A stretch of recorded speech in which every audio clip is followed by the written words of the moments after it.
Welcome to Saturday versus Sunday. I'm John Barbin. With me is Jeff Dover. Let's talk football. We're a couple of average football fans that watch college to the NFL. We hope to earn your like and subscribe today.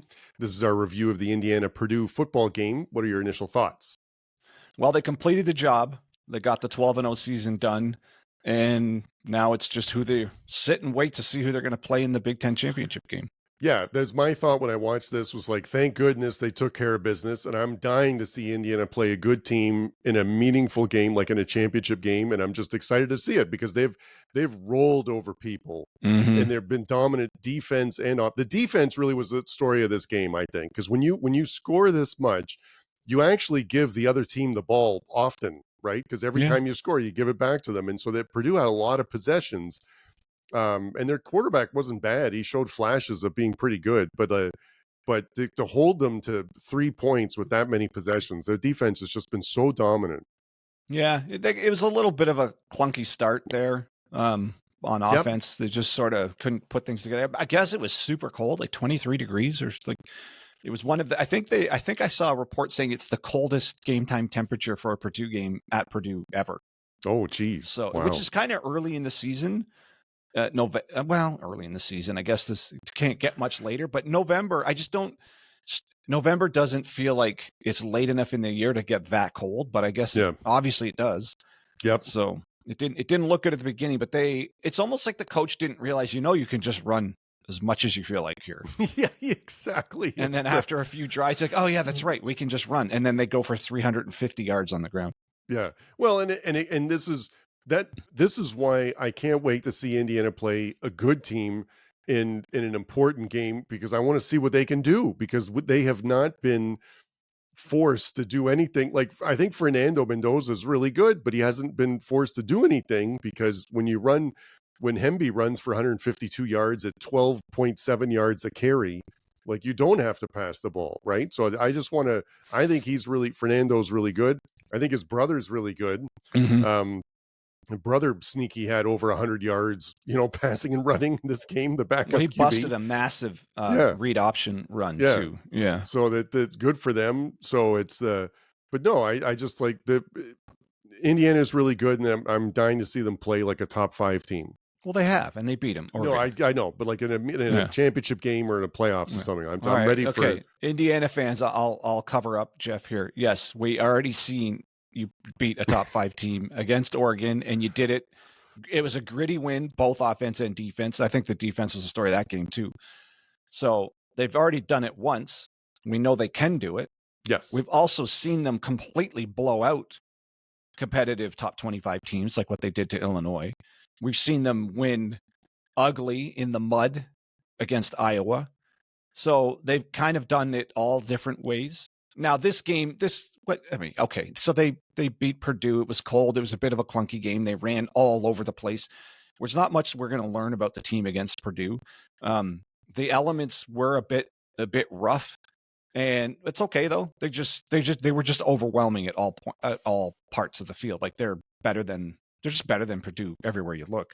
So they just took care of business as you expect them to. But to your point, all right, the stage is set. Like they're going to be playing a very good team in the Big 10 championship game, but I don't know that whoever they're playing is any better than Oregon. If not, they're going to play Oregon again.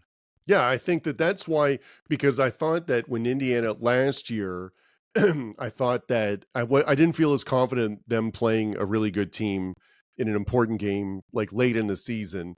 But I am now. Like I feel like if Indiana plays Ohio State, like they match up personnel wise really well, like size, strength, personnel, all that stuff. So that's what I'm really looking forward to seeing.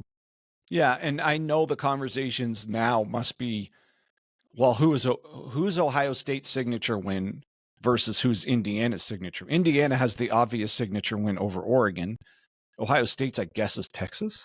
Yeah, and I mean, at time of recording, the Ohio State is playing Michigan right now, so we don't know what's happening with that. Right. So, but that's could be another win for them if they take care of business there.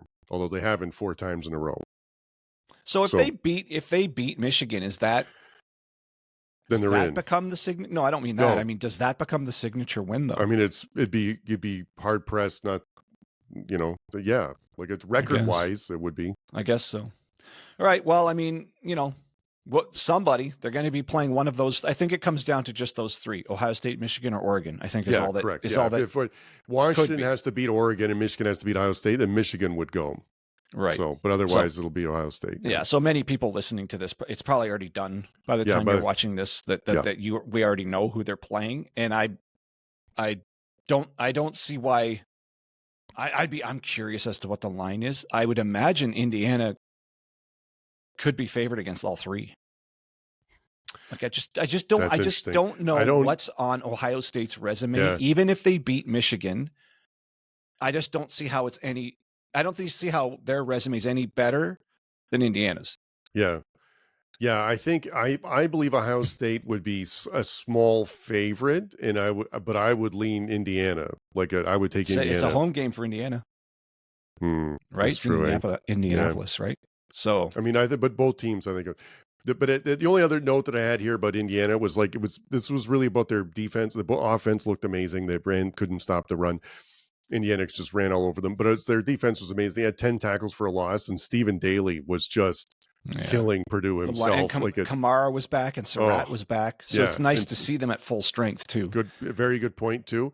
And but no, Daly had 4.5 tackles for a loss himself, which is unbelievable. Yeah. So that's that was he looked great. So is there so if there's a point of concern, is how the passing game just looked a little off, is that truly concerning, or is it a side effect of it being so cold there? But at the same time, we're in the cold section of the season. There's going to be more cold games to come. Yeah, at least if there's a outdoor playoff game coming, that's probably, well, you know what though, if they get a bye, everything else will be at a neutral site, which are usually better climates, either indoor or nice weather. So maybe the only cold game left, there is no cold games left. Maybe.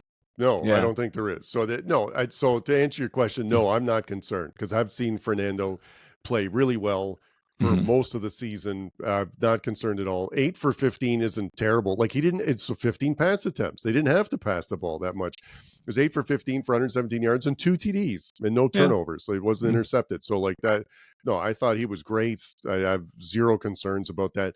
You're right about Sarratt being back was important and playing well. He had 3 catches for 41 yards. So I have zero concern about the passing game. Okay.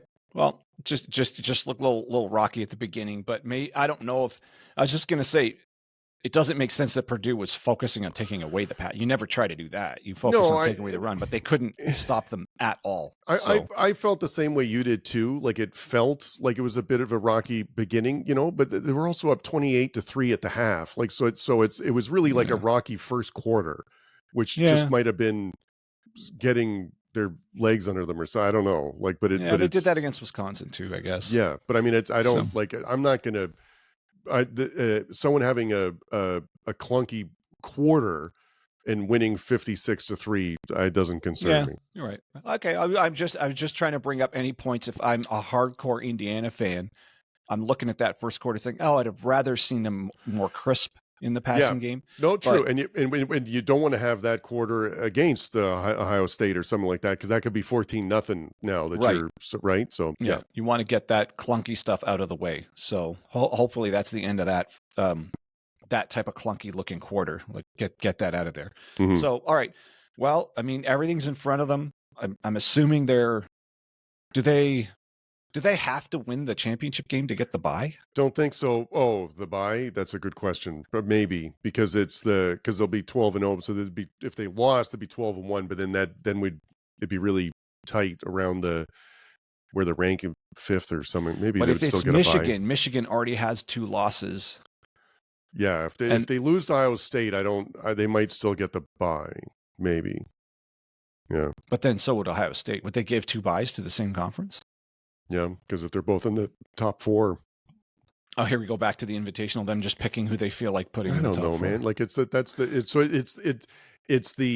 They would have the SEC loser in the championship game would have more losses than Indiana if Indiana lost in the Big 10 championship game. So then it depends what they want to do with that.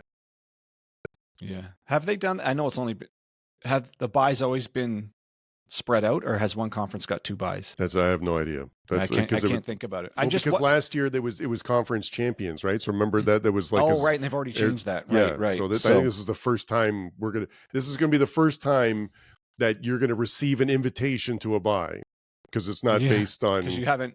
There's no objective measure. Well, we talked about this in our other podcast. There's no objective measure here. This is just a bunch of people deciding who they want to see. Yeah. It's an invitational. It's not a playoff. Nope. And which is super frustrating, because you can make, in some of the arguments that, like, the things that people come up, like in terms of the strength of schedule, but also like when at the time of the season and the eye test, and there's all kinds of things that people throw out there that just really is ridiculous. Well, at minimum, they're going to have a home playoff game and potentially, very likely, have a bye. Yeah. Those are the only 2 options. They're not going on the road. That's not a thing. I'm still looking at the Big Ten championship like that. That's going to be a good game, and I'm looking forward to that. Yeah, that might be one of the games of the year, no matter what goes on in the playoffs. Yeah, right. Because whoever they face that's just going to be a massive, massive game. Even if it's an Oregon rematch, that's going to be a massive game. Mm-hmm. Yep. All right. Well, I mean, it's all in front of them. Kudos. I guess that's their first undefeated season, right? I believe so. Yeah. So, I mean, it's all there. It's all there. This team can win. This team can win it all. There's no reason to think they can't. Oh man, how good would it be to see them against Ole Miss in the playoffs? It'd be amazing. It'd be one of the best games. Yeah. That would be my preferred, as of time of recording, that would be my preferred national championship game. Indiana against Ole Miss. Yes. Yeah. That's what I would like to see the most, like, cause I'd hate to see them in the semifinals or something.